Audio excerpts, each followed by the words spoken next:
तो hello everyone, now let's start number system class ninth का as per CBSE board. ये first chapter है। तो चलिए स्टार्ट करते हैं। सबसे पहले समझते हैं कि काउंटिंग नंबर्स क्या होते हैं।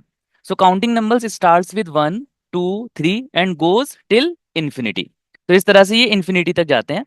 इन्हीं काउंटिंग नंबर्स का दूसरा नाम होता है नेचुरल नंबर। अगर हम इसमें जीरो ऐड कर दें, include zero in natural number, है ना, अगर हम इसमें जीरो ऐड कर दें बेटा, तो ये बन जाएगा आपका होल नंबर। तो whole number starts with zero, natural number starts with one.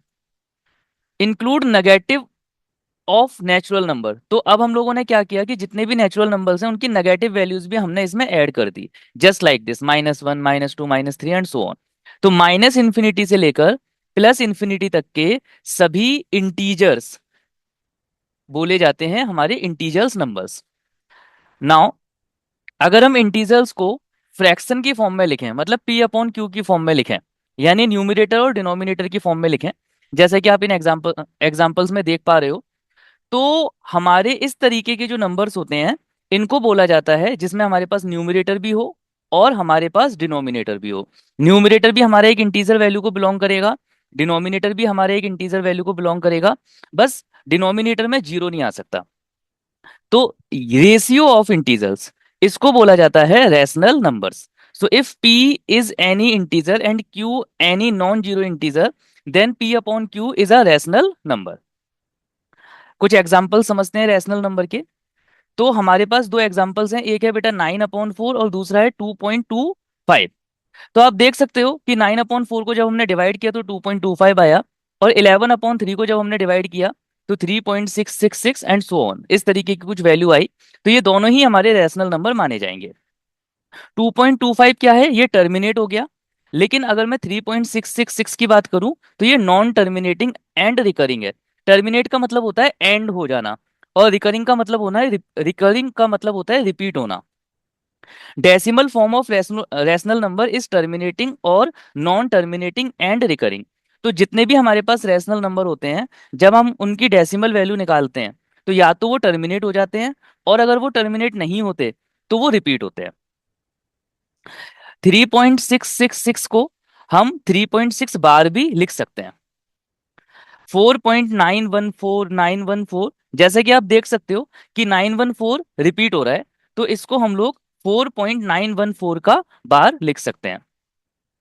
Identify rational numbers, तो हमें इसमें पता लगाना है कि कौन कौन से नंबर्स हमारे रैशनल नंबर है। मैं आपको ऑलरेडी बता चुका हूं कि डेसिमल वैल्यू अगर टर्मिनेट हो गई तो भी रैशनल, और अगर डेसिमल वैल्यू टर्मिनेट नहीं हुई, रिपीट हुई, तो भी रैशनल। तो इस केस में आप देख सकते हो कि ये नॉन टर्मिनेटिंग रिकरिंग नंबर है। तो ऐसे नंबर्स को क्या बोला जाता है, रैशनल नंबर। सेकंड वाला केस देखते हैं। 4.914 का बार है, ये नॉन टर्मिनेटिंग रिकरिंग है, तो ये भी हमारा क्या हो गया, रैशनल नंबर। ये तो टर्मिनेट ही हो गया, तो टर्मिनेटिंग वाले क्या होते हैं, रैशनल नंबर। अब ये वाला देखते हैं, तो ये टर्मिनेट भी नहीं हो रहा और ये रिपीट भी नहीं हो रहा, तो नॉन टर्मिनेटिंग नॉन रिकरिंग। आगे चल के हम सीखेंगे कि ऐसे नंबर्स को बोला जाता है इररेशनल नंबर, बट फिलहाल ये रैशनल नंबर तो नहीं होगा, तो not a rational number. Same with this, not terminating and nor repeating. तो non terminating and non recurring है ये वाला नंबर, तो ये भी रैशनल नंबर नहीं होगा। Same with this, it is also non terminating non recurring, so it is also not a rational number. Same with this. अब इसकी बात करते हैं। तो ये वाला जो नंबर है बेटा, ये रिपीट हो रहा है ना, ये 253 इसमें बार बार रिपीट होगा, दैट्स वाई ये नॉन टर्मिनेटिंग रिकरिंग है, तो ये हमारा हो जाएगा rational number. Which type of number are they, तो अभी जो हमने नंबर सीखे उनमें से कुछ नंबर्स ये हमारे रैशनल नंबर नहीं थे। तो ऐसे नंबर्स जो रैशनल नंबर नहीं होते, मतलब ऐसी डेसिमल वैल्यू जो ना तो कभी टर्मिनेट हो और ना ही कभी रिपीट हो, क्या बोला जाता है ऐसी वैल्यूज को, तो ऐसी वैल्यूज को बोला जाता है non terminating and non recurring. जो वैल्यूज होती हैं डेसिमल वैल्यूज, ऐसे नंबर्स को बोला जाता है इररेशनल नंबर। तो numbers whose decimal form is non-terminating and non-recurring are called irrational numbers. Let's find square root of numbers that are not perfect square. तो कुछ एग्जाम्पल से समझते हैं, जैसे रूट 2, रूट 3, रूट 5 और रूट 6। अगर आप इनकी वैल्यूज निकालोगे तो आपको दिखेगा कि इनकी जो डेसिमल वैल्यू है, ना तो वो टर्मिनेट हो रही और ना ही वो रिपीट हो रही, है ना। ना तो वो टर्मिनेट हो रही, ना ही वो रिपीट हो रही। तो इस तरीके के जो नंबर्स होते हैं, इनको इररेशनल नंबर बोला जाता है। The square root of numbers that are not perfect square are irrational number. Okay. तो नेचुरल नंबर्स 1 से स्टार्ट होते हैं, 1 2 3 4 goes till infinity. Whole number 0 से स्टार्ट होते हैं, 0 1 2 3 गोस टिल इंफिनिटी। इंटीजर्स में नेगेटिव वैल्यूज भी आती हैं, जीरो भी आता है, पॉजिटिव वैल्यू भी आती हैं। नाउ ये अगर हम इंटीजर्स का यूज करें तो हम रैशनल नंबर तक पहुंचेंगे, जिसमें हमारे पास एक न्यूमरेटर होगा which can take any integer value, एक डिनोमिनेटर होगा जिसमें कोई भी इंटीजर आ सकता है एक्सेप्ट जीरो। इनकी जो डेसिमल वैल्यू होती है रैशनल नंबर की, दैट इज टर्मिनेटिंग। अगर या तो वो टर्मिनेट हो सकती है, और अगर वो टर्मिनेट नहीं हो रही तो वो रिकरिंग होगी। तो नॉन टर्मिनेटिंग, रिकरिंग, तो ऐसी वैल्यूज होती है हमारी रैशनल नंबर्स की। इररेशनल नंबर में क्या होगा? इररेशनल नंबर की जो डेसिमल वैल्यू होगी वो नॉन टर्मिनेटिंग और नॉन रिकरिंग होगी, यानी कि ना तो उसका एंड होगा और ना ही वो रिपीट होगी। इसको जब हम कंबाइन करें, मतलब रैशनल नंबर और इररेशनल नंबर को जब हम कंबाइन करें, तब जाकर हमारे बनते हैं रियल नंबर्स, जिसके बारे में हमको इस चैप्टर में पढ़ना है। एक एग्जांपल्स देखते हैं। अगर हम 8 का 2 से डिवाइड करेंगे, बहुत ही बेसिक डिवीजन है, तो हमारे पास क्या आने वाला है? तो आपको समझ में आएगा, हमारे पास आने वाला है 4।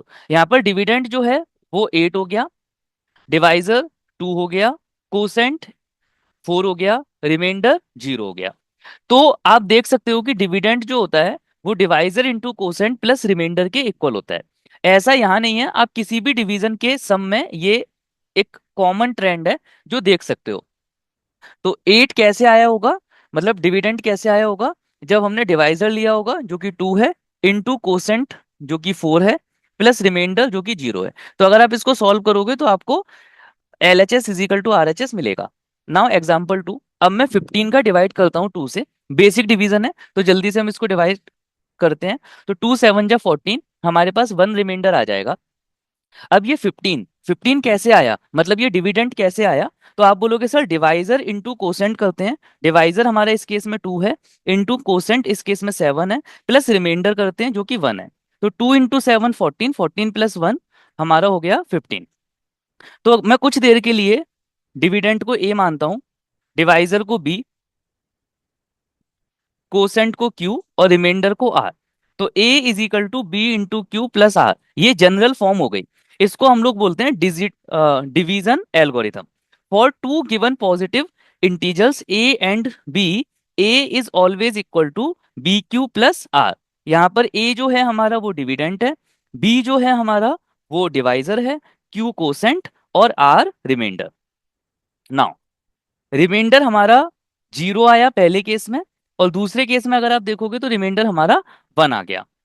तो रिमाइंडर की जो वैल्यू है वो हमेशा 0 या 0 से बड़ी होगी। रिमाइंडर कभी भी नेगेटिव नहीं आता, कम से कम 0 आ सकता है।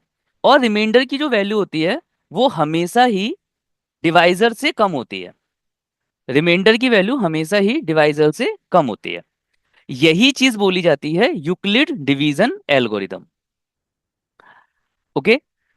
For two given positive integers a and b, there exist unique integers q and r satisfying a is equal to bq plus r, where r is greater than or equal to 0 और less than b। तो ये हमारी बोली जाती है Euclid division algorithm. Exercise 1.1, question number 1, NCERT की exercise 1.1 का question number 1 है ये। Is zero a rational number? क्या जीरो एक रैशनल नंबर होता है? Can you right it in the form of P and Q? तो क्या आप इसको पी अपॉन क्यू की फॉर्म में लिख सकते हो? और क्यू की वैल्यू जो है वो जीरो नहीं होनी चाहिए। तो चलिए चेक करते हैं। तो yes, zero is a rational number. Okay. तो क्या हम इसको पी अपॉन क्यू की फॉर्म में लिख सकते हैं? तो zero can be return in any of the following वे। जैसे कि जीरो के नीचे आपने 1 लिख दिया तो हो गई पी अपॉन क्यू की फॉर्म। कोई बच्चा बोलता है कि नहीं सर हम तो जीरो के नीचे -2 लिखेंगे, लिख सकते हो, क्योंकि जीरो अपॉन -2 भी जीरो ही होता है। तो जीरो के नीचे आप कोई भी नंबर लिखो, इवेंचुअली आपको जीरो ही मिलने वाला है। तो हाँ, हम इसको पी अपॉन क्यू की फॉर्म में लिख सकते हैं बहुत ही आसानी से। Thus, 0 can be written as p upon q, where p is equal to 0 and q is any non-zero integer. तो आपको ये आंसर करना था इसमें। Now, next, to find n rational numbers between any two rational number, we will multiply both the number by n plus 1 divided by n plus one. तो ये चीज अभी आपको यहां से कम समझ में आएगी, सीधे एग्जाम्पल से समझते हैं। Question number 2, find six rational number between 3 and 4। तो हमें 3 और 4 के बीच में सिक्स रैशनल नंबर पता लगाने हैं। वैसे तो 3 और 4 के बीच में इनफाइनाइट रैशनल नंबर होंगे, पर हमें उनमें से कोई सिक्स रैशनल नंबर जो है वो पता लगाने हैं। तो कैसे पता लगाएंगे? मैंने आपसे बोला कि जितने भी नंबर्स आपको पता लगाने हैं आप उसमें एक ऐड कर दो। जैसे कि हमें सिक्स रैशनल नंबर पता लगाने हैं, तो हमने सिक्स में वन ऐड किया तो सेवन हो गया। तो अब मैं क्या करूंगा, जो भी हमारे पास गिवन नंबर है उसके न्यूमरेटर में और डिनोमिनेटर में सेवन से मल्टीप्लाई कर दूंगा। नाउ, मैं थ्री को 3/1 भी लिख सकता हूँ, एक ही बात है। और मैं इसके न्यूमरेटर में और डिनोमिनेटर में सेवन से मल्टीप्लाई कर रहा हूँ। सेवन से मल्टीप्लाई इसलिए किया क्योंकि उन्होंने मेरे से सिक्स रैशनल नंबर पूछे थे। तो 6 + 1 7 हो जाता है, इसीलिए मैंने न्यूमरेटर और डिनोमिनेटर में सेवन से मल्टीप्लाई किया है। Now, number becomes 21/7। इसी तरह से अगर मैं फोर की बात करूं तो इसको मैं 4/1 लिख सकता हूं, और इसमें भी मैं न्यूमरेटर और डिनोमिनेटर दोनों में सेवन से मल्टीप्लाई करूंगा। अब आप इसको सॉल्व करोगे तो आपके पास एक नंबर है 21 और दूसरा नंबर हो गया 28। इसके बीच में हमको सिक्स रैशनल नंबर पता लगाने हैं। तो चलिए, 21 और 28 के बीच में अगर आप नंबर्स देखोगे तो आपको मिलेगा 21/7, ये तो 21/7, 22/7, इस तरह से। और हमें ओवरऑल सिक्स रैशनल नंबर इनके बीच में पता करने हैं। तो हम जल्दी से इनके बीच में अब सिक्स नेचुरल नंबर्स जो है वो पता करते हैं। तो एक नंबर है हमारा 21/7 और दूसरा है 28/7। इसके बीच के ये जो नंबर्स हैं, ये जो सिक्स नंबर्स हैं, ये बोले जाएंगे हमारे सिक्स रैशनल नंबर्स। यही हमारा आंसर हो जाएगा। Next question, question number 3, find five rational numbers between 3/5 and 4/5।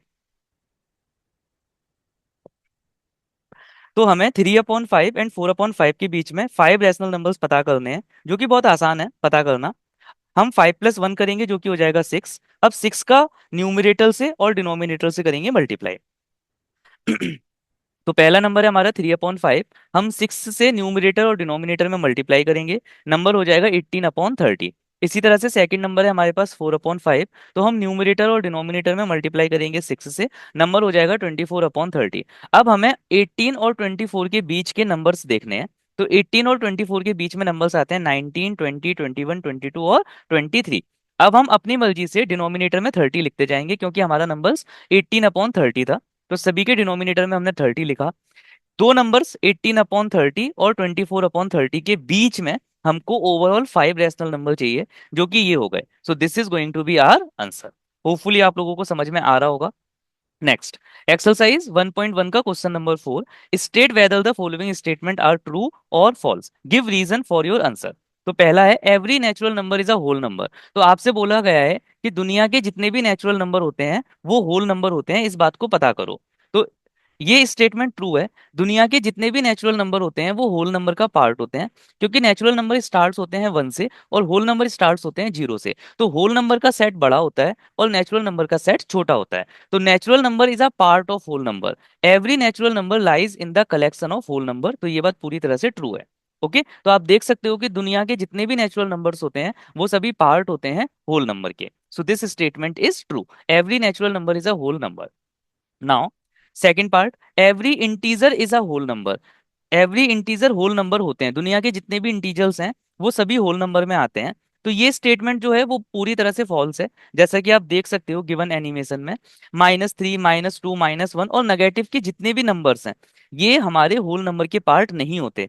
तो दुनिया के सभी इंटीजर्स होल नंबर नहीं हो सकते। That's why this statement is false. Now third statement, every rational number is a whole number. दुनिया के जितने भी रैशनल नंबर होते हैं ये होल नंबर होते हैं, सही या गलत? तो दुनिया के जितने भी रैशनल नंबर हैं, जैसे होल नंबर तो हमारे 0 1 2 3 होते हैं, लेकिन जो हमारे रैशनल और जो होल नंबर हैं उनको हम रैशनल नंबर की फॉर्म में भी लिख सकते हैं, अपॉन में 1 लगाकर, जो कि एक रैशनल नंबर बन जाते हैं। बट 1/2, 3/4, 5/2, 7/2, इस तरीके के जो नंबर्स हैं ये होल नंबर में नहीं आते। तो रैशनल नंबर में तो p/q की फॉर्म के सभी नंबर्स आते हैं, बट होल नंबर में p/q की फॉर्म के सभी नंबर्स नहीं आ सकते। That's why this